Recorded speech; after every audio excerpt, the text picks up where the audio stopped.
ప్రజాసేవలో ప్రజల మనిషిగా ఉండాలనే ఉద్దేశంతోనే నెల నెలా లబ్ధిదారుల ఇళ్లకు స్వయంగా వెళ్లి పింఛన్లు పంపిణీ చేస్తున్నట్లు సీఎం చంద్రబాబు తెలిపారు. అందుకే బటన్ నొక్కే పద్ధతిని పెట్టుకోలేదన్నారు. శ్రీ సత్యసాయి జిల్లాలో జరిగిన పింఛన్ల పంపిణీ కార్యక్రమంలో ఆయన పాల్గొన్నారు. నిద్ర లేచేసరికే నేరుగా ఇంటికే పింఛను తెచ్చి ఇచ్చేలా ఏర్పాటు చేసినట్లు సీఎం చెప్పారు. సత్యసాయి జిల్లా పెద్దన్నవారిపల్లిలో జరిగిన పింఛన్లు పంపిణీ కార్యక్రమంలో సీఎం చంద్రబాబు పాల్గొన్నారు. లబ్ధిదారులకు పింఛన్లు పంపిణీ చేసి వారితో ముచ్చటించారు. అనంతరం ప్రజావేదిక వద్ద నిర్వహించిన సభలో సీఎం ప్రసంగించారు. పేదల జీవితాల్లో వెలుగులు తీసుకురావడమే కూటమి ప్రభుత్వ లక్ష్యమని సీఎం చంద్రబాబు పునరుద్ఘాటించారు. పింఛన్లు పంపిణీ చేయడమే కాకుండా లబ్ధిదారులకు ఐవీఆర్ఎస్ సందేశాలు పంపి అధికారుల వ్యవహార శైలిని తెలుసుకుంటున్నట్లు సీఎం వివరించారు. నేను కూడా బటన్ నొక్కచ్చు, ఇంట్లో కూర్చోవచ్చు, పరదాలు కట్టుకొని రావచ్చు.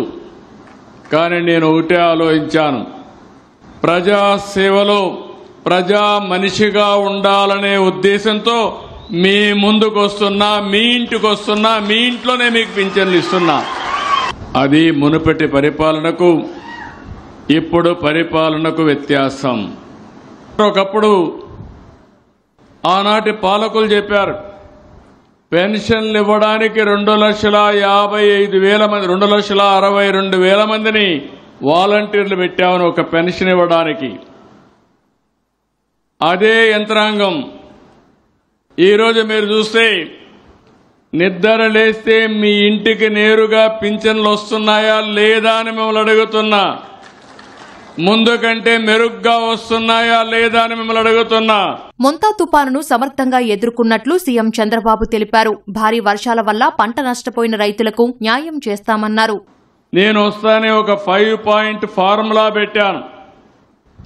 ముందుగానే అప్రమత్తం చేయడం, ప్రిపేర్ కావడం, ఎక్కడికక్కడ మానిటరింగ్ మెకానిజం ఎస్టాబ్లిష్ చేశాను. ఎక్కడ ఏం జరుగుతుందో ఎప్పటికప్పుడు అప్రమత్తం చేయడానికి అలర్ట్స్ మెకానిజం పెట్టాను. ఇంకో పక్క ఒక్క మనిషి చనిపోకూడదు, అందరినీ కాపాడాలి, ముందు జాగ్రత్తలు తీసుకున్నాం.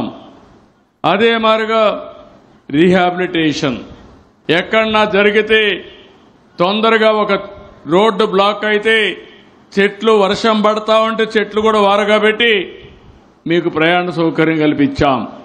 కరెంట్ ఆగిపోతే ఎంత తొందరగా తిరిగి కరెంట్ ఇవ్వగలుగుతామో ఇచ్చే పరిస్థితికి వచ్చాం.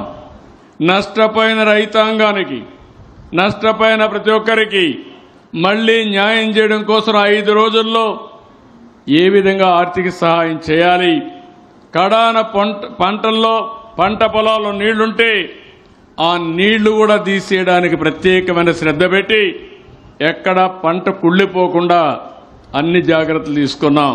కూటమి ప్రభుత్వంపై నమ్మకంతోనే విశాఖలో గూగుల్ భారీ పెట్టుబడులు పెడుతోందని సీఎం స్పష్టం చేశారు. మొన్నే గూగుల్ విశాఖపట్నానికి వచ్చింది. ఆర్టిఫిషియల్ ఇంటెలిజెన్స్ తో డేటా సెంటర్ పెట్టి దగ్గర ఒకేసారి $15 బిలియన్ అంటే $1,40,000 నుంచి $1,50,000 కోట్ల విశాఖపట్నంలో పెట్టుబడి పెడుతున్నారంటే అది ఈ రోజు ఎన్డీఏ ప్రభుత్వం పైన నమ్మకం, విశ్వాసం. ఒకప్పుడు ఇక్కడ కియా మోటార్స్, నేను కియా మోటార్ తేవాలంటే నా దగ్గరికి వస్తే మీ మీద నమ్మకం ఉంది, మీ జిల్లాలో నీళ్లు ఎక్కడున్నాయని అడిగారు. ఆ రోజు నేను ఒకే మాట చెప్పాను, నేను నీళ్లు తెస్తాను, నీళ్లు తెచ్చిన తర్వాత మీరు పెట్టమంటే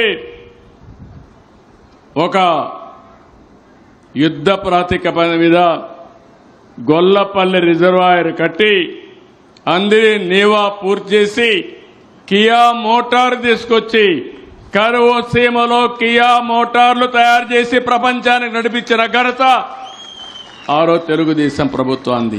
అనంతపురం జిల్లాలో ప్రతి ఎకరాకు నీరిస్తామని సీఎం చంద్రబాబు హామీ ఇచ్చారు. ప్రతి చెరువును నింపుతామన్నారు. కదిరిలో అడిషనల్ జిల్లా కోర్టు ఏర్పాటు చేస్తామన్నారు. 7 కోట్ల రూపాయలతో మైనారిటీ రెసిడెన్షియల్ స్కూల్, 5 కోట్లతో మైనారిటీ పాలిటెక్నిక్ కళాశాలతో పాటు అన్ని మండలాల్లో షాదీఖానాలను మంజూరు చేస్తామన్నారు. P4 కార్యక్రమాన్ని నిరంతరం ముందుకు తీసుకెళ్తామని చంద్రబాబు చెప్పారు. ఇల్లు లేక ఇబ్బంది పడుతున్న ఓ మహిళకు వెంటనే ఇల్లు మంజూరు చేయాలని అధికారులను సీఎం ఆదేశించారు.